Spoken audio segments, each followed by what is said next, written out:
bienvenue sur France 3 Provence-Alpes pour une nouvelle émission politique consacrée à l'élection législative qui aura lieu, je rappelle, le 12 et 19 juin prochain. Et ce soir, nous vous proposons un débat citoyen consacré à la seconde circonscription des Hautes-Alpes. La seconde circonscription des Hautes-Alpes, la voici, il s'agit du nord du département avec un peu plus de 60 000 habitants. Alors, ça regroupe les cantons d'Embrun, de Briançon, d'Ortières-les-Merlettes notamment, ou encore de Montier-les-Bains. Plus de 60 000 habitants qui ont fait le choix lors de l'élection législative de 2017 d'élire Joël Giraud, parti radical gauche investi par La République En Marche. La République En Marche qui a aussi remporté l'élection présidentielle dans ce département, qui est arrivé en tête des candidats qui vont devoir répondre à des citoyens, des représentants de la société civile. Alors, le temps de parole, je rappelle, a été fixé selon la règle de l'équité. Et puis vous, messieurs, dames, représentez la société civile. Alors, j'ai le plaisir de recevoir sur ce plateau Nicole Tagan. Bonjour. Alors, vous êtes membre de l'association L'Étoile Ferroviaire. Vous militez pour le maintien des trains des gares et puis augmenter aussi la fréquence des trains pour désenclaver ce beau département. Un petit peu plus loin, nous avons Marie-Pierre Timpiot. Vous êtes aide-soignante à l'hôpital d'Embrun et puis secrétaire générale de la CFDT Santé. Bonsoir aussi à Édouard Pierre. Bienvenue sur ce plateau. Vous êtes éleveur de brebis à Ancel et puis président des jeunes agriculteurs du département du 05. Et puis enfin, Pâquerette Forest. Vous faites partie de l'association Tous Migrants.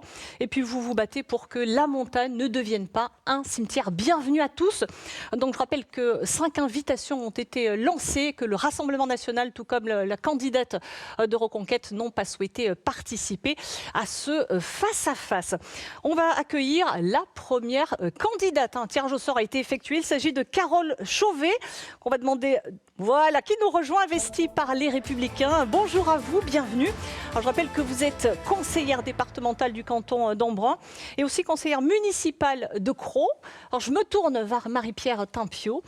Peut-être pour poser une première question concernant la santé et puis l'hôpital d'Embrun. Je rappelle que notre candidate fait partie du conseil de surveillance de cet hôpital, donc il connaît bien la question. On vous écoute. Première question. Oui, Mme Chauvet, donc vous connaissez exactement l'état et la situation de l'hôpital d'Embrun aujourd'hui. Aujourd'hui, il y a urgence que l'hôpital soit rénové ou reconstruit. Nous n'arrivons plus à recruter. Les malades vont se faire soigner à Gap ou à Briançon, donc un taux d'activité en chute. Aujourd'hui, qu'est-ce que vous proposez, vous, pour accélérer la restructuration de cet établissement ? Eh bien, écoutez, oui, en effet, je connais bien cet établissement puisque j'habite à côté d'Embrun. Donc, nous sommes très investis sur cet hôpital et donc il est nécessaire, vous l'avez dit, qu'on arrive à évoluer sur cet hôpital, soit une restructuration, soit une reconstruction. Donc, c'était la volonté de Madame le maire de reconstruire ailleurs, sur un terrain. Aujourd'hui, le problème, c'est que les terrains, on n'arrive pas exactement à savoir où ça va se faire, comment ça va se faire, sur quel terrain ça va se faire. Mais ce qui veut dire que quand même, à un moment, il faut prendre les choses en main. Je sais qu'en début d'été, il y aura une décision qui sera prise sur une reconstruction à neuf ou bien une rénovation. Mais moi, je veux vraiment qu'on arrive et qu'on aboutisse, que maintenant on passe à la vitesse supérieure et qu'on puisse en effet reconstruire ou rénover rapidement. Parce que vous l'avez dit, les soignants sont quand même désavantagés avec cet équipement qui est vieillissant, les malades bien entendu aussi. Donc il faut qu'on arrive à aboutir rapidement sur une solution qui devrait aboutir. Voilà. Excusez-moi, mais les premiers projets de restructuration datent de 2010. Oui. On est en 2022. Je sais bien. Depuis 2010, nous faisons des études de faisabilité les unes sur les autres. En 2012, il y avait 90 lits de sanitaires. Aujourd'hui, il n'y en a plus que 68. Donc, on s'inquiète, quoi. Là, oui. Notre hôpital est en train de péricliter. Je suis d'accord, vous le savez. Donc, il y a des lits de l'USLD qui ont été transférés à Loup-Village, donc qui est un EHPAD oui, à proximité. Mais ce n'est pas la question. Vous avez raison. Trop d'études tuent. Voilà. Qu'est-ce que vous feriez, Carole Chauvet? Quel projet vous soutiendrez si vous êtes élue? Moi, je veux faire le projet qui va le plus vite. C'est-à-dire que si on a un terrain, on y va, on reconstruit, les plans sont faits, tout est OK. Le Premier ministre Jean Castex, lors de sa dernière visite, a annoncé la construction de l'hôpital sur site. Oui, il avait dit et a annoncé 15 millions d'euros. Oui, alors c'est pas une histoire d'argent, vous l'avez dit, c'est pas une histoire d'argent puisque l'argent il y sera. Donc que ce soit l'État, il restera bien entendu. Pas trop longtemps l'argent. Oui, oui, mais c'est pour ça. Parce que fin d'année 2021, on nous a donné l'hôpital d'Embrun a reçu 1,2 million pour combler son déficit, mais vu le taux d'occupation et d'activité qu'on fait, le déficit, on est en train de le régénérer. Donc on ne va pas vers du meilleur. Là. Mais je suis d'accord avec vous, je suis d'accord avec vous. Donc à un moment, il faut qu'on prenne une décision et que si on n'arrive pas à trouver un terrain, il faut aller à la restructuration sur site. La réhabilitation sur site. Je me tourne vers vous, Pâquerette Forest. On parle de santé. Vous vous battez pour les migrants et là, la situation est compliquée. C'est ce que vous constatez sur le terrain? C'est ce qu'on constate sur le terrain. Comme vous êtes conseillère départementale et que le conseil départemental a la charge de la protection de l'enfance, je vais vous poser une question par rapport aux mineurs non accompagnés. Beaucoup de mineurs non accompagnés franchissent la frontière. Depuis au début, la situation était vraiment catastrophique parce que ces mineurs étaient systématiquement refoulés en Italie par la police, alors que tout enfant a droit à la protection de la France. Posez votre question. Et donc, moi, ce que je vous demande, c'est qu'en fait, on constate que maintenant, ça s'est amélioré au niveau de l'entrée sur le territoire et de la prise en charge par les services départementaux. Mais par contre, plus de 90% de ces mineurs sont déclarés non mineurs à l'issue de l'examen par le conseil départemental et se retrouvent à la rue après une procédure expéditive. Vous entendez ça? Ce que je vous demande, c'est ce que vous comptez faire pour améliorer la situation de ces enfants et pour que leurs droits, donc les droits de l'enfant, soient respectés. Alors, en effet, vous l'avez dit, depuis 2016, la crise migratoire s'est vraiment accélérée. Donc, on arrive jusqu'en 2017-2018 à 4500 MNA entrés dans le département. Ça veut dire que quand même, le département a pris à bras le corps ce problème pour pouvoir tester. C'est-à-dire que tout a été fait. Vous, si vous êtes élu, qu'est-ce que vous proposeriez pour améliorer cette situation que constate Pâquerette Alors voilà, mais voilà, il y a des personnes qui sont mineures et des personnes qui ne le sont pas. C'est pas le conseil départemental qui décide. Ce sont des médecins et ce sont des Si demain vous êtes élu, vous, est-ce que vous allez renforcer les lois concernant justement Alors justement, mais c'est justement le problème. Le département ne doit pas être tout seul pour pouvoir prendre en... Là, on parle de si vous êtes élu en tant que député. Justement, pour moi, il faut avoir une vraie politique migratoire au niveau de l'État et même au niveau de l'Europe. C'est-à-dire renforcer les contrôles, plus de présence policière? Pas forcément. Moi, ce que j'aimerais, c'est qu'on arrive à faire vraiment une politique migratoire. Ça veut dire créer une commission avec des députés ou des parlementaires, même des sénateurs, qui sont issus des départements qui sont touchés, que ce soit les Pyrénées, que ce soit les Alpes, que ce soit aussi le Nord avec Calais et tous les problèmes qu'il y a, pour qu'on arrive à trouver des solutions ensemble pour pouvoir gérer ces crises. Parce qu'on est ici avec des crises, avec des guerres bien entendu, mais on va arriver à l'avenir avec des crises sur le climat ou sur l'économie. Carole Chauvet, mais comment gérer cet afflux? Comment gérer? C'est pas le problème de l'afflux, moi je pense. Le problème, c'est le problème de la prise en charge par les conseils départementaux, parce que la solution qui a été trouvée, c'est de dire que ces jeunes ne sont pas mineurs, ce qui est très violent pour eux, parce que le déni systématique de la minorité, c'est difficile. Les tests osseux, on sait que c'est pas valable. Une réponse rapide sur cette thématique avant de passer Une réponse rapide, c'est que voilà, les mineurs sont confiés au département, les majeurs sont confiés à l'État. Donc, vous savez qu'il y a des compétences qui sont soit aux collectivités territoriales, soit à l'État. Et donc, si vous voulez, ils sont mineurs ou ils ne le sont pas. Donc, s'ils ne sont pas mineurs, ce n'est pas le département qui peut les prendre en charge. On a entendu cette réponse. Qu'ils sont mineurs. C'est qu'ils sont mineurs. S'il y a des tests osseux qui disent qu'ils ne le sont pas, la fiabilité des tests osseux est à 2 ans. La marge d'erreur sur un test osseux, c'est 2 ans. Pâquerette Forest, on va passer aussi à une autre thématique, qui est celui de l'agriculture avec Édouard Pierre. Vous êtes éleveur de brebis en selle. Peut-être une question sur l'agriculture? Oui, même d'ordre général sur la compétitivité. Aujourd'hui, on baisse par rapport à nos voisins européens. À quand une harmonisation fiscale, sociale, réglementaire et des clauses miroirs, notamment sur les intrants, les produits phytosanitaires. C'est-à-dire qu'on utilise tous les mêmes produits, qu'on soit reconnus, qu'on limite les entrées, Carole Chauvet? Je pense que vous avez raison. Il faut que les normes soient les mêmes pour tout le monde.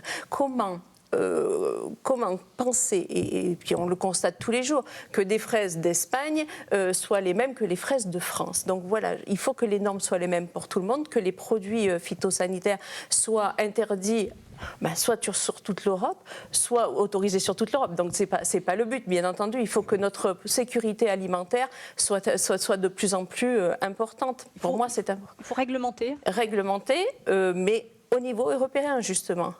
Et puis bien mondial, bien entendu, puisque si du coup c'est pas aux normes européennes que les produits ne puissent pas rentrer, parce qu'on voit tellement de problèmes aujourd'hui sur des fruits, sur des légumes et même sur de la viande, qu'aujourd'hui il faut vraiment qu'on ait une qualité alimentaire importante. Oui, n'importons pas l'agriculture que nous ne voulons pas. Voilà. Si c'est pas bon chez nous, elle ne sera pas bonne à l'étranger, et on veut absolument, on milite pour ça, pour qu'on on a des produits de qualité à mettre en avant, et c'est important qu'on puisse avoir une réglementation qui nous protège là-dessus.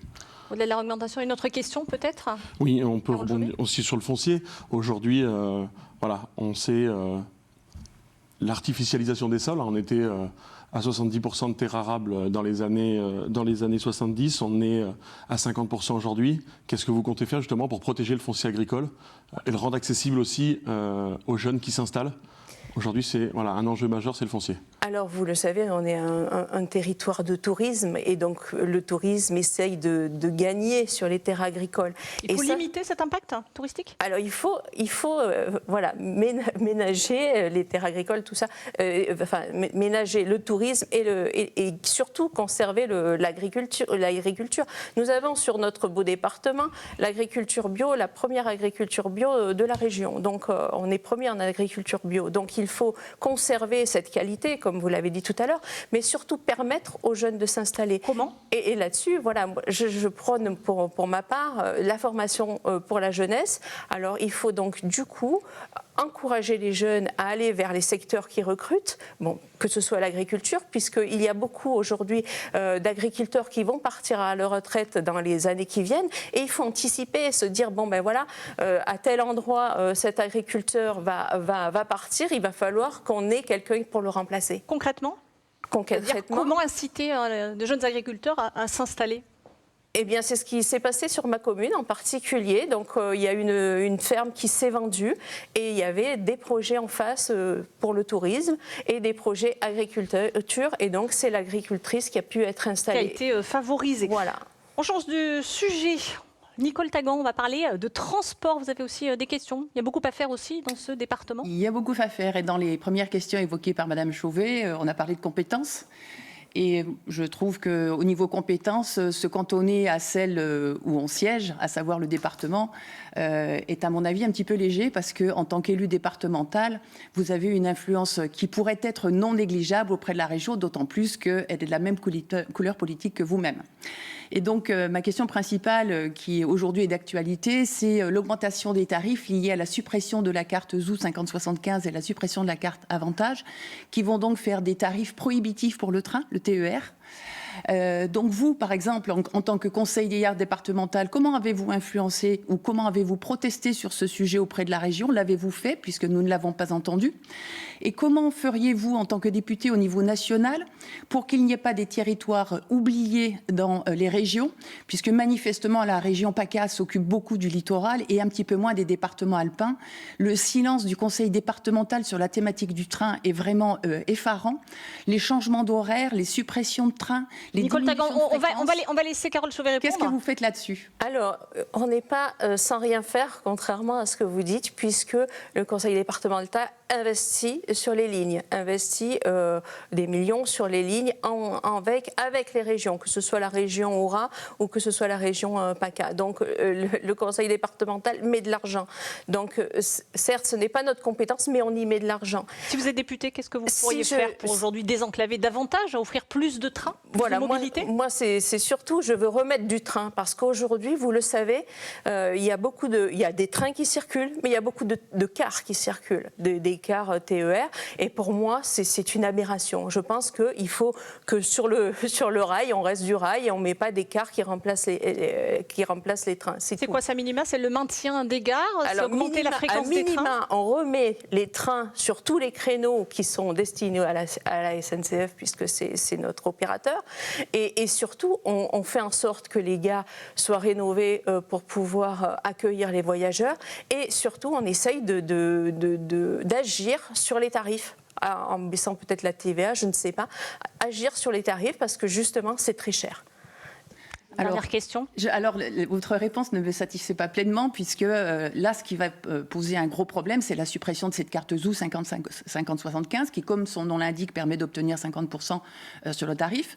Pour exemple, aujourd'hui, Briançon-Marseille, eh bien, ça vous coûtera moins cher et vous arriverez plus tôt le matin en prenant le train de nuit pour aller à Paris et en redescendant sur Marseille avec un TGV. Est-ce que c'est normal? Mais non, c'est pas normal. Vous avez tout à fait raison. C'est pas normal. Donc, la région, des fois, est un petit peu, la région sud ou PACA est un petit peu éloignée des Hautes-Alpes. Et justement, vous allez porter cette question si vous êtes député.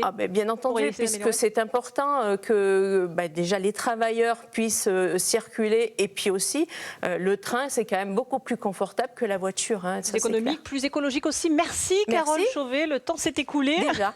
C'est beaucoup de dossiers très très importants. Merci d'avoir participé à ce débat citoyen.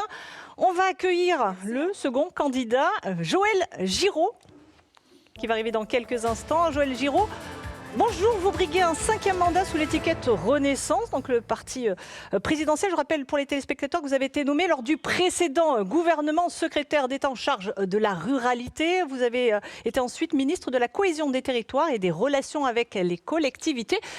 Moi, je me tourne vers vous, Madame Tagan. On a entendu dire il y a beaucoup de choses à faire au niveau du train. Je crois que vous-même, vous prenez le train de nuit. Vous avez pris le train de nuit pour vous rendre à Paris. Je prends énormément le train, en effet. Je prends en particulier le train de nuit. J'ai même presque un surnom à l'Assemblée nationale et ensuite au gouvernement. On m'appelait la Madone des sleeping. C'est dire. Vous avez participé à ce gouvernement. A priori, Nicole Tagan, on pointe du doigt encore des problèmes. Tout n'a pas été fait. Écoutez, il y a plusieurs sujets. Alors, effectivement, il y a des sujets qui relèvent de la compétence de l'État et notamment remettre en état les infrastructures ferroviaires. Plusieurs infrastructures étaient obsolètes. Valence-Veynes était totalement obsolète. Grenoble-Gap aussi. Il y a 74 millions d'euros qui sont arrivés. Mais là où il faut aller un petit peu plus loin, à mon avis, c'est tout simplement pour faire en sorte, c'est ce que disait Madame Tagan à l'instant, faire en sorte qu'il y ait les usages qui soient pris en compte. Or, je pense qu'il faut aujourd'hui lier l'argent qui est mis par l'État dans ces infrastructures ferroviaires au fait qu'il y ait un contrat, une convention avec notamment l'autorité régionale pour que des niveaux de service soient mis sur ces lignes, parce que sans ça, effectivement, on régresse, y compris sur les problématiques qui sont les problématiques de train domicile-travail. Et au-delà, le train de nuit, vous le savez, est pérennisé au jour d'aujourd'hui, il a même été modernisé. Pour autant, il faut qu'il y ait un réseau de trains de nuit au niveau national, c'est-à-dire qu'il faut aller plus loin, pas simplement sauver le Paris-Briançon, sauver le Paris-La Tour-de-Carol, remettre en place le Paris-Nice ou le Paris-Lourdes. Il faut qu'il y ait un véritable réseau, et ça, c'est l'enjeu, effectivement, de ce quinquennat, où il faut que nous allions jusqu'au bout pour pérenniser une offre avec la SNCF ou avec d'autres opérateurs. Nicole Tagan. Alors justement, sur ce train de nuit, Monsieur Giraud, il y a un vrai souci, vous le connaissez. En 2016, on pouvait prendre le train de nuit sous ce qu'on appelle le cabotage, c'est-à-dire la partie terminale qui a rangé considérablement. Aujourd'hui, les usagers voient passer le train avec l'interdiction de monter dedans. Vous avez dit lors d'une interview, je ne sais plus laquelle, la SNCF fait ce qu'elle veut. Monsieur Giraud, je vous demande, c'est qui le patron ? J'aimerais bien que ce soit le ministre des Transports qui soit le patron, effectivement. Et sur les questions que vous soulevez, à savoir des autorisations qui étaient des autorisations d'utiliser le train sur des portions qui étaient des portions effectivement à compétence nationale, mais sur lesquelles il y a un intérêt régional. Je crois qu'il faut renouveler des conventions entre la région et l'État. C'est un peu ce que je disais sur l'offre de services nécessaires au niveau de la région, pour que région et État s'entendent, que l'on puisse utiliser par exemple de Veynes à Briançon via Gap, ce train tel que c'était le cas il y a une quinzaine d'années. Donc c'est un chantier... 2016. Jusqu'en 2016, effectivement. C'est un sujet, c'est un chantier qui est aussi important, mais il faut continuer aussi. Il n'y a pas de nouvelles décisions, il n'y a pas des choses. Il y a l'argent. Il y a une urgence. Quelle serait la priorité pour améliorer la situation ? Améliorer la situation, c'est faire en sorte qu'on ait ces conventions avec l'État et les régions qui fassent en sorte qu'on ait une offre de service qui soit une offre de service renforcée en fonction de l'argent que met l'État sur les infrastructures. Parce qu'on a, vous savez, on a une tendance en France qui est absolument terrible, c'est qu'on considère clair qu'il y a de l'argent à mettre sur des infrastructures, mais on ne regarde pas souvent quels sont les usages de l'infrastructure. On fait l'inverse en fait de l'Europe du Nord qui commence par se poser cette question-là. Eh bien, faisons l'inverse désormais. Faisons en sorte qu'au-delà de l'argent qui a été mis et qui a été l'objet de ce premier quinquennat, on s'occupe de l'offre de services et de l'offre de services, si je peux me permettre, de bout en bout, c'est-à-dire du point A quand au vous parlez point B. d'usage, précisez votre... Des usages, c'est-à-dire qu'il faut 2 trains domicile-travail pour monter à Briançon le matin et pas un qui n'existe plus d'ailleurs puisque c'était le Paris-Briançon. Donc il y en a 0 maintenant. Il faut 2 trains Briançon-Gap pour aller travailler. Absolument. Et il faut que l'État s'en mêle. Je sais que c'est la compétence régionale, mais lorsqu'on met beaucoup d'argent pour rénover l'infrastructure, c'est pas la peine de ne pas avoir de train. Voilà, c'est un vrai sujet. Tout comme aller d'un point à un autre, vous savez, dans tous les États européens, pour aller du point A au point B, que vous preniez, un blablacar, que vous preniez un système de transport local, que vous preniez votre vélo, tout cela est prévu dans le serveur informatique d'information de l'opérateur national, la Deutsche Bahn par exemple. Pas en France, il faut que la SNCF s'y mette. On va changer de sujet, je me tourne vers vous, Édouard Pierre, pour parler d'agriculture, avec Monsieur Giraud que vous connaissez bien. Oui, loi Egalim notamment. Loi Egalim 2. Plus exactement. 2, parce que voilà, on salue, la profession a salué justement l'initiative. Alors, on rappelle aux téléspectateurs que la loi Egalim a été mise en place notamment pour améliorer les revenus des agriculteurs, Exactement, entre autres. C'était une demande de la profession justement de pouvoir inclure les coûts de production dans le prix d'achat aux agriculteurs pour pouvoir que vous fixez aux acheteurs. Voilà, alors aujourd'hui, la loi elle est là. Le problème, c'est la mise en place, la faire respecter. Quelles mesures coercitives peut-être à mettre en place, quel contrôle pour qu'elle soit respectée. Qu'est-ce qu'on peut aussi apporter aux agriculteurs pour le montage des contrats, parce que c'est aussi compliqué. Voilà. Qu'est-ce qui peut être prévu pour faire ça? Alors, sur l'aide au montage des contrats, je crois qu'il faut que nous arrivions à mettre en place de l'ingénierie cofinancée avec notamment les chambres d'agriculture, tout simplement parce qu'on l'a fait. Enfin, moi, je l'ai fait pour les collectivités locales, pour les chefs-lieux de canton, les bourgs-centres, parce que ce qui manquait, c'était pas l'argent. Ce qui manquait, c'était simplement d'avoir suffisamment, d'intelligence, c'est-à-dire de personnes physiques qui travaillent et intellectuelles qui travaillent à ces sujets, pour pouvoir faire en sorte que, par exemple, le premier contrat, la première convention qui est déterminante en matière de prix, puisque c'est celle-ci qui est déterminante, puisse être faite de manière, très en faveur de l'agriculteur. C'est-à-dire gagnant-gagnant en tout cas. C'est-à-dire gagnant-gagnant, et surtout que les gens qui sont en face, qui seront quelquefois des représentants de grands groupes, qui ont beaucoup d'avocats et beaucoup d'ingénierie, ne soient pas face à des gens qui sont pratiquement isolés. Qu'est-ce que vous proposez? De l'ingénierie en plus, du cofinancement d'ingénierie, qui me semble intéressant, c'est-à-dire du cofinancement tout simplement d'ingénieurs agro. Qui accompagneraient qui accompagnerait les agris via les chambres d'agriculture sur la signature de ces contrats pour renforcer, cette intelligence au service du territoire et des agriculteurs. Ça, ce sera envisageable? Ça, c'est parfaitement envisageable. Je vous dis, moi, je l'ai fait pour les collectivités locales parce que ça me semblait indispensable. Je ne voulais plus de collectivités qui regardent passer le train des subventions ou le train, d'ailleurs, tous les trains virtuels, mais bien des espèces sonnantes et trébuchantes. Par exemple, les subventions européennes qui sont très complexes à avoir. C'est le cas aussi dans le milieu agricole, d'ailleurs, pour les subventions européennes. Et je crois que c'est une bonne réponse. Plus, Edouard a raison, c'est sur la coercition. Je crois qu'au bout d'un moment, lorsque le dialogue est rompu, c'est-à-dire que des gens ont décidé de rompre le dialogue sur la vérité des prix, il faut que l'État intervienne de manière coercitive pour fixer les prix. Peut-être un autre sujet Oui, on en parlait tout à l'heure, et c'est en lien. On a 50% de nos agriculteurs qui vont prétendre à un départ à la retraite dans les 10 ou un petit peu plus des 10 prochaines années. On sait qu'aujourd'hui, la politique installation, elle revient plus aux régions qu'aux nationales, et il va y avoir des grandes disparités entre les régions. Et ça, pour nous, on le craint, parce que dans la région Sud-PACA, on n'est pas forcément très favorisé pour l'installation des jeunes agriculteurs.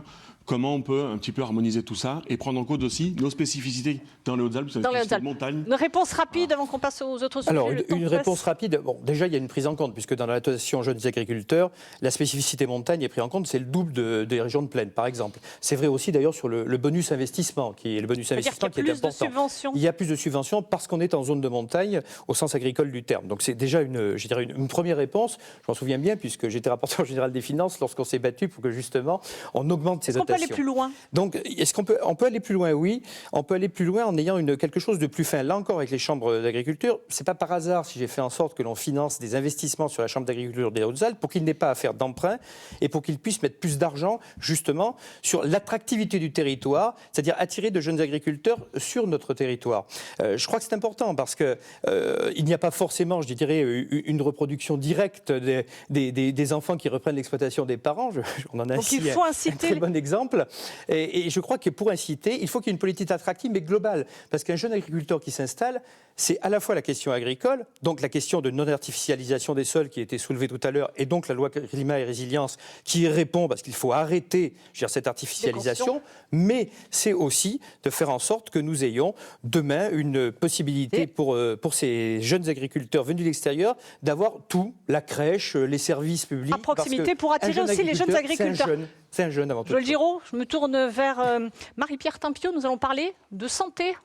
Oui, Monsieur Giraud, vous connaissez la situation de la branche professionnelle, médicale, sanitaire et médico-sociale.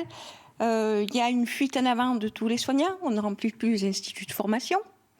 Le recrutement sur le terrain est excessivement dur. Je vous parle des petits hôpitaux comme des grands, comme des établissements médico-sociaux, des SEA et d'autres établissements. Aujourd'hui, qu'est-ce que vous pensez mettre en place pour favoriser un retour vers nos métiers? Parce que, bien qu'on ait eu le Ségur, ce n'est pas concluant. Il est arrivé trop tard déjà, même si la revalorisation a été correcte, il est arrivé bien trop tard, Ségur. Votre question, Marie-Pierre Timpiot. Aujourd'hui, qu'est-ce que vous comptez mettre en place dans notre région pour déjà remplir les instituts de formation et ensuite redonner du goût à nos métiers? Alors, que faire? Première chose, effectivement, vous l'avez dit d'ailleurs, c'est les problématiques de revalorisation de carrière pour qu'elles soient plus attractives. Alors, là-dessus, beaucoup a été fait. On peut faire toujours plus, mais on peut faire effectivement de manière négociée. Attention, parce qu'à travers le Ségur, vous avez rendu de l'attractivité aux gens qui arrivent en début de carrière, mais vous ralentissez les gens qui sont en fin de carrière. Et là, ces gens-là désertent. J'allais y venir, parce qu'effectivement, pour les IFSI, effectivement, il faut avoir une attractivité de début de carrière, je suis d'accord avec vous. C'est par exemple, pour une aide-soignante, je crois que c'est autour de 260 € par mois de revalorisation et 290 pour une infirmière ou un infirmier. Mais il faut, au-delà, faire en sorte que ce soit la carrière longue qui soit revalorisée globalement, et y compris la fin de carrière. Donc, parce que c'est des choses qui sont importantes. Donc ça, première chose, il faut travailler sur le long terme et la globalité de la carrière. Deuxième chose, c'est un petit peu la réponse que je faisais à l'instant au président des jeunes agriculteurs. Il faut aussi que le territoire soit attractif. Et le Ségur de la santé, en matière d'investissement, il est attractif. Je ne vais pas prendre l'exemple des Hautes-Alpes. Je suis allé apporter l'enveloppe dans le département de Savoie, à l'hôpital de Saint-Jean-de-Maurienne. Eh bien, le médecin qui était là, chef du service des urgences de l'hôpital, m'a dit, je voyais des panneaux avec hôpital en danger et autres, alors que je voulais venir dans la région, je me suis dit, c'est pas la peine. Du jour où le Ségur de la santé est arrivé et on a annoncé les 30 millions d'euros sur cet hôpital de Saint-Jean-de-Maurienne, il est venu parce qu'il savait que cet hôpital avait un avenir. Et je crois que pour l'hôpital d'Embrun, avoir des 15 millions de travaux pour pouvoir rénover... C'est ce qui a été annoncé par le qui est une réalité, en fait, c'est financé. Pour l'hôpital de Briançon, il vous manque un scan en plus. Mais vous aurez un scanner, je m'y engage avec la maire d'Embrun. Savoir que l'hôpital d'Embrun est une des garanties du tourisme. C'est une garantie de tout, mais voilà, Briançon aussi. Le fait qu'il y ait un IRM maintenant à Briançon, on s'est battu pour l'avoir. Le fait que le service des urgences va être entièrement rénové à Briançon. Le fait que l'hélistation va être rénovée aussi à l'hôpital de Gap, que les hélicos ne viennent pas pour le secours depuis la base de Tallard, qu'on gagne du temps pour sauver des vies. Joëlle Giraud, ça veut dire que tout a été fait? Ça ne veut pas dire que tout a été fait, ça veut dire simplement qu'en termes d'attractivité des hôpitaux des Hautes-Alpes, je crois qu'on a mis, avec le Ségur de la santé, plus avec les mesures qui avaient été prises préalablement, parce que certaines des mesures que j'ai énoncées ont été prises avant le Ségur de la santé, on a fait en sorte que le territoire devienne plus attractif. La revalorisation des carrières, c'est une deuxième chose. Et puis, il faut aussi que les IFSI fassent, entre guillemets, un minimum de propagande. Alors, pour le grand public... Au travers de cela, on est pour le grand public le fait que, regardez, c'est un métier formidable, il était mal payé, il est mieux payé. Je ne dis pas qu'il est bien payé, je dis qu'il est mieux payé. Il n'y a pas que la paye. Mais au-delà... Je voudrais juste vous arrêter là-dessus, il n'y a pas que la paye. Il y a les conditions de travail. Et les conditions de travail. Qui sont aujourd'hui offertes aux agents. S'il y a une fuite de l'attractivité, c'est peut-être pas pour rien. Il faut vraiment se poser les conditions. Il faut sans doute revaloriser, mais qui est une enveloppe qui a revalorisé justement un certain nombre de choses, petits matériels et autres, qui me semblent assez importantes aussi. Il y a peut-être aussi Marie-Pierre Timpiot, on va juste passer à notre dernière thématique. Effectivement, sur les conditions de travail. Donc, je suis une vieille infirmière, survivante mais très abîmés. Aujourd'hui, le salaire, ça ne va pas suffire. Quand les agents perdent leur santé, parce que ce qu'autrefois on faisait à 2 ou à 3, aujourd'hui on le fait seul. Ça, on se ruine le dos, les épaules, les jambes. Et aujourd'hui, donc la question des effectifs est posée. Les infirmiers, les gens n'arrivent pas à la retraite parce qu'ils sont tellement usés qu'ils ont été mis en invalidité. La question des effectifs est posée. L'attractivité, c'est aussi les conditions de travail avec du personnel en nombre pour s'occuper des patients humainement, correctement, pas au détriment de sa santé. Et ça n'a pas été pris en compte jusqu'à présent. On vous a entendu, on va Beaucoup a été fait en 2 ans, plus que pendant 15 ans auparavant où ça a été l'effondrement. L'organisation salariale, c'est un fait. Les effectifs sont... Les effectifs sont un autre, on est d'accord. On va parler du dernier sujet qui est celui des migrants avec vous, Pâquerette Forest. Alors, vous avez participé à la création de la MAPMANT, la mission d'accueil des personnes étrangères en son temps. Vous avez œuvré pour la régularisation de personnes sans papier. Mais vous avez fait aussi partie de ce gouvernement qui pratique une politique illégale et répressive à l'égard des personnes en exil. Votre question, Pâquerette Forest. Je voudrais vous parler de l'accueil inconditionnel d'urgence. Juste une question, Pâquerette Forest, sinon on ne va pas l'entendre. Je contextualise, je suis désolée. L'hébergement inconditionnel d'urgence est une prérogative de l'État. Depuis 2017 à Briançon, ce sont les citoyens qui accueillent les personnes exilées qui viennent de passer la frontière. En octobre 2017, le refuge était archi plein. Pour des questions de sécurité, il a fermé ses portes et demandé à la préfète de prendre ses responsabilités. Pâquerette, il n'aura plus le temps de parler. Joël Giraud n'aura plus le temps de parler. Votre question, militariser la frontière et de dire que l'État ne ferait rien.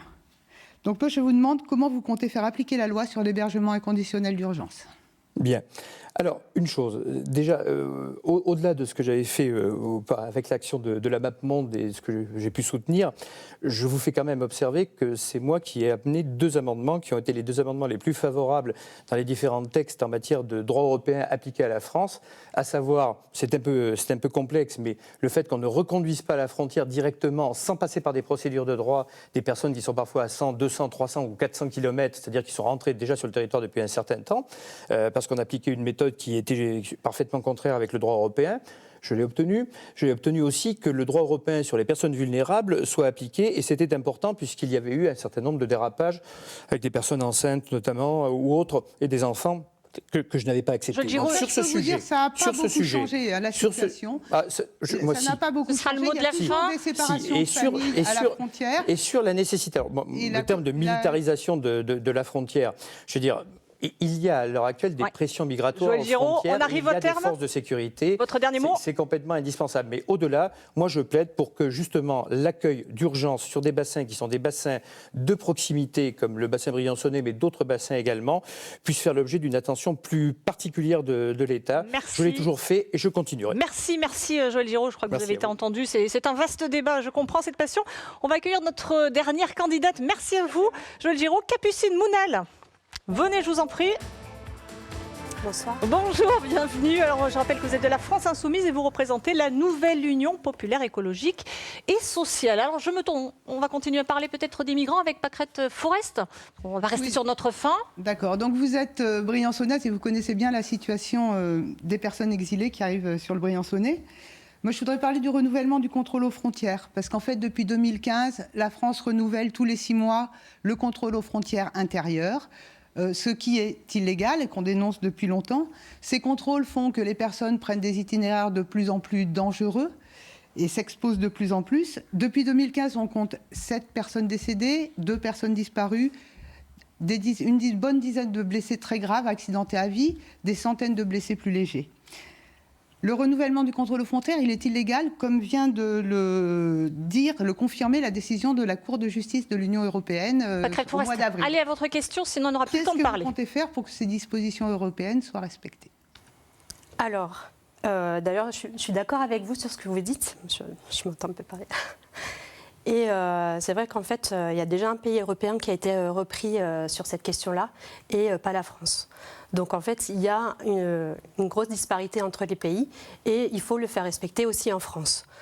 Voilà. Donc, sachant qu'il y a déjà eu des députés qui se sont déplacés, donc il y a déjà eu un constat de diagnostic. Voilà. Il y a eu un constat qui a été fait, donc il y a déjà eu une commission d'enquête parlementaire là-dessus et des députés qui se sont déplacés. Ils ont sorti des préconisations et pour moi, en fait, elles sont bonnes. Et j'aimerais reprendre le travail qui a été fait et le continuer, le mettre en place et faire des propositions de loi là-dessus. Je rappelle que vous êtes bénévole au Terra Solidaire, une structure, donc c'est le bénévolat auprès des personnes en difficulté. Vous connaissez, qu'est-ce qu'on peut faire concrètement au-delà des diagnostics? Qu'est-ce qu'on peut faire concrètement pour aider, pour éviter des situations dramatiques? Alors déjà, c'est se poser la question dans quelle société on veut être. Est-ce qu'on veut être dans une société où le libéralisme fait loi, où l'individualisme fait loi, ou si c'est la solidarité qui prend le pas, comme ça s'est passé à Briançon. Donc, si demain je suis députée, ce que je veux faire, c'est déjà que l'accueil, ce qui se passe aux frontières, il faut que ça soit respecté, il faut que ça soit légal. C'est-à-dire qu'on applique la loi ?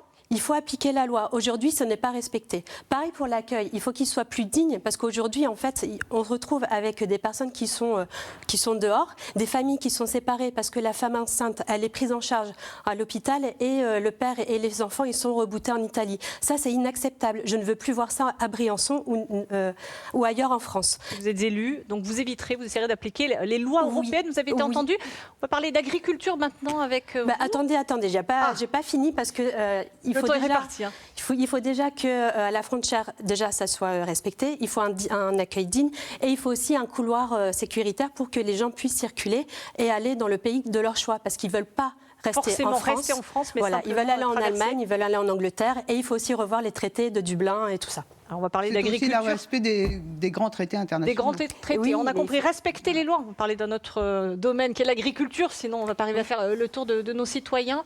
Amo, une question ? Un sujet qui tient à cœur, je pense, à de nombreux éleveurs wallpins, la prédation. Oui. Aujourd'hui, on est très impacté dans notre département et ça remet en cause plein de choses. On le disait tout à l'heure, un des premiers départements bio de France avec donc de l'élevage extensif qui mange de l'herbe dehors. Et aujourd'hui, on est en train de changer justement ces pratiques. On baisse le pastoralisme, on abandonne des alpages, on change nos façons de faire, on tend vers une agriculture plus productive. À cause du loup, votre question peut-être ? Et voilà, alors... Qu'est-ce que vous comptez faire si vous êtes élu sur le sujet de la prédation ? Alors, là, il y a deux sujets que vous avez abordés. Donc, déjà, sur le sujet de la prédation, je ne veux pas polariser le débat à savoir s'il y a des pro-loups et des anti-loups. Et ce n'est pas moi qui vais trancher la question là tout de suite. Ce que je compte faire, c'est faire une concertation avec tous les acteurs locaux et voir justement ce qu'on pourrait faire pour préserver justement le troupeau et aussi le loup qui fait partie des espèces protégées. Et ça, en fait, il ne faut pas le nier non plus. Nous, notre programme, c'est la règle verte. Donc, on ne prend pas plus que ce que la nature ne peut nous donner. Et le débat, en fait, il sera encadré sous cette règle verte. C'est tout ce que je peux vous proposer pour la prédation. Ensuite, la deuxième question, c'est sur le système alimentaire. Donc d'un côté, on a des agriculteurs qui sont de plus en plus en souffrance. C'est un agriculteur sur 5 qui vit sous le seuil de pauvreté. Et il y a aussi un agriculteur qui se suicide par jour. Et de l'autre côté, il y a 8 millions de personnes qui vont à l'aide alimentaire. Donc ça veut dire qu'entre les deux, il y a un souci. Et pour moi, en fait, c'est le système qu'il faut revoir. Moi, je suis pour défendre une agriculture écologique. Je suis de fait contre l'agriculture industrielle. Et il faut aller vers ce sens-là. Revoir aussi la distribution de la PAC, faire en sorte que l'agriculture écologique soit plus dotée que l'agriculture industrialisée. Politique agricole commune de l'Europe. Les aides européennes, une dernière question sur l'agriculture ? Juste pour répondre à ça, aujourd'hui on parle de souveraineté alimentaire et c'est vrai que si on transforme la ferme France en ferme biologique, on sait très bien qu'on n'arrivera pas à nourrir tout le monde. Il n'y a pas de pays sans paysans. Et la deuxième chose, c'est que justement l'agriculture qui est pratiquée en ce moment dans les Hautes-Alpes, c'est une agriculture très extensive. Et par rapport à la prédation, si vous voulez la préserver, il faudra forcément intervenir sur la prédation. Oui, c'est pour ça que je suis pour la transition écologique. Autre sujet sur notre département, l'eau. On le voit bien, tous les ans, on parle de sécheresse, on parle aussi de gel printanier avec des catastrophes un peu climatiques qui impactent les productions agricoles. L'eau est un enjeu majeur dans notre département. Qu'est-ce que vous comptez faire sur le stockage, l'irrigation ? C'est une autre question, rapidement ? Rapidement. Alors, par rapport à l'eau, moi, ce que je peux répondre, c'est que là, oui, on vit dans une période de sécheresse et aussi on vit des pluies diluviennes. Donc d'un côté, moi, je suis allée voir des éleveurs justement suite à ça. Ils se posent la question de comment ils vont faire boire leurs bêtes. Ils se posent la question aussi sur le niveau de l'eau. Et d'un autre côté, en fait, moi, je me retrouve aussi avec des communes qui sont enclavées parce qu'il y a des coulées de boue. Donc, ce qu'il faut faire, pour moi, en fait, c'est le dérèglement le réchauffement climatique. Il faut agir sur les émissions de gaz à effet de serre. Et nous, notre but, c'est de les diminuer de moins de 65% à l'horizon de 2030.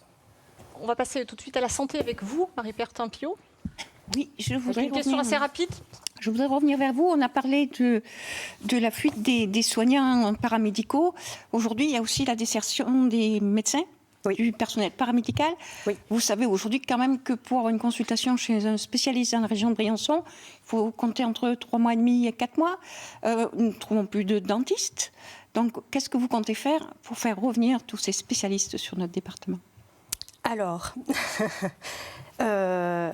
mon but à moi, c'est que tout le monde puisse avoir accès à la santé. Voilà, ce qui n'est pas le cas aujourd'hui. Je partage votre constat et vos inquiétudes aussi. J'ai été aide-soignante dans une vie antérieure. Et, comment faire alors pour rendre ces métiers attractifs et pour alors donc déjà c'est supprimer le numerus clausus qui n'est pas complètement supprimé, donc il faut vraiment l'enlever. Et pour moi en fait il faut instaurer une certaine obligation d'exercer dans certains endroits parce qu'il n'y a plus le choix. C'est une obligation d'exercice. Fort quand même. On peut prendre des étudiants en médecine. Leur proposer, déjà il faudrait qu'on propose sur le territoire haut-alpin, en plus des lycées, aussi des études supérieures, ce qui éviterait qu'il y ait une fuite aussi des étudiants. Obligation ou incitation ? L'incitation, je pense que là, elle n'est pas forcément si productive, puisqu'on est encore dans un désert médical. Et il n'y a pas que la fuite des spécialistes, il y a aussi la fuite au niveau des hôpitaux, on le voit bien. Là, c'est la casse aussi des services publics. Enfin, c'est surtout ça, moi, que je veux défendre. Ça fait plus de 5 ans qu'on casse tous les services publics, que ce soit les transports, que ce soit l'éducation nationale, que ce soit la santé. Et on ne donne pas les moyens. On fait tout pour couper pour casser le travail de production. Votre solution, c'est de réinvestir là-dedans et de tout faire pour rehausser les services publics et revaloriser les métiers, revaloriser aussi les salaires et redonner les moyens. Ça peut être une solution aussi pour les transports. Je me tourne vers vous, Nicole Tagan. Alors tout à fait, puisqu'on a parlé des transports et on sait tous ô combien on a peu de trains et qui maintenant deviennent de plus en plus chers avec des gares fermées, donc un service minimaliste. Mais du coup, ils dépendent des régions. Donc quelle action pourrait être menée au niveau de l'État pour que cette indigence des régions ou enfin ces choix, on va dire, calamiteux des régions qui font que les Alpes sont complètement abandonnées des projets de région sur les transports, puissent redevenir à quelque chose de cohérent qui soit compatible avec le réchauffement climatique, que ce soit pour les autochtones, certes on est peu nombreux, mais on multiplie par 10 notre population quand on a du tourisme, et on sait que les gaz à effet de serre sont vraiment liés au transport par rapport au tourisme. Donc comment on reprend la main au niveau de l'État alors que c'est la région qui est en charge ? Il faut faire le lien État-région. De toute façon, M. Giraud, il l'avait dit avant, et je suis d'accord, ça sera la seule fois où je serai d'accord avec lui, que ce soit l'État-région qui s'occupe du maillage des réseaux, surtout du train, pour justement il y ait une alternative à la voiture, déjà pour diminuer les gaz à effet de serre, mais aussi faire en sorte que les prix soient accessibles à tous. Parce que pour moi, il faut démocratiser le train, il faut le développer et réinvestir là-dedans. Voilà, il faut plus de trains, mettre plus d'humains aussi et rouvrir les gares. Les guichets fermés, il faut les rouvrir et en plus ça fait de l'emploi. Donc surtout nous, on est dans un territoire, les Hautes-Alpes, qui est très dépendant du tourisme. Et là en fait, je peux prendre tout le panel que j'ai devant moi et on diversifie l'offre. L'offre sur la santé, l'offre sur la mobilité et l'offre aussi sur l'agriculture. C'est un enjeu. D'autres questions ? Non, tout est cohérent en effet parce que l'attractivité du territoire, si on peut se déplacer facilement d'un endroit à l'autre, je pense que c'est un fort moteur d'attractivité pour que les personnes viennent s'installer là. Être loin de tout, ça peut aider sur l'emploi. Ça peut aider sur l'emploi. Aujourd'hui, une priorité, si vous êtes élu, ce serait une priorité. Développer les transports, désenclaver les services publics en général. Tous les services publics, ça sera une priorité et ça sera aussi inscrit dans la Constitution. Pour la santé, la priorité, ça sera aussi sur la santé mentale. Et on mettra 1 milliard aussi. Il faut aussi développer la prévention.